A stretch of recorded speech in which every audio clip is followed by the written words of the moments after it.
వైజాగ్లో Google data centre. ఈ విషయం ఆల్రెడీ అందరికీ తెలిసిందే, అక్కడ వస్తున్నాను.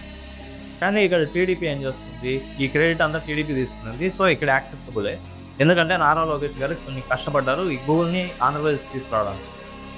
అయితే వైఎస్ఆర్సీపీ ఏమంటారు, డేటా సెంటర్స్కి బ్యాక్ బోర్డ్ అయిన సింగపూర్ నుంచి అండ్ విశాఖకు వచ్చే under see cable project YSRCP హయాంలోనే స్టార్ట్ అయింది. మేమే దీనికి అంత కారణం.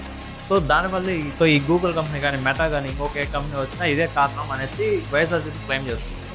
సో అసలు ఏం జరిగింది, సో మీ క్లారిటీ కోసం ఏ ఇయర్లో ఏమేమి జరిగింది అనేసి ఒక లిస్ట్ ఇస్తాను చూడండి. 2019 టీడీపీ గవర్నమెంట్ అదానీతో ఎంఓయూ విశాఖలో 5 గిగావాట్స్ డేటా సెంటర్స్ పెట్టాలని. 2020 వైఎస్ఆర్సీపీ గవర్నమెంట్ అదానీతో 300 మెగావాట్ల డేటా సెంటర్స్ 1300 ఎకరాలు కేటాయించారు.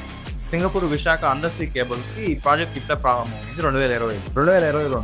అదానీతో మరో 200 మెగావాట్ల data IT park skill university కోసం 130 ఎకరాలు ఇంకా అదనంగా K3 2023 YSRCP government Adani data సెంటర్కి అండ్ అండర్ సీ కేబుల్స్కి ఫౌండేషన్ స్టోన్ వేశారు.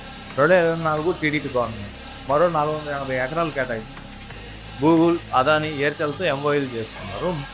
సబ్సిడీలు మాత్రమే 22,000 కోట్లు ల్యాండ్ అండ్ పవర్ రూపంలో వీళ్ళకి సబ్సిడీలు ఇచ్చారు ఈ కంపెనీస్.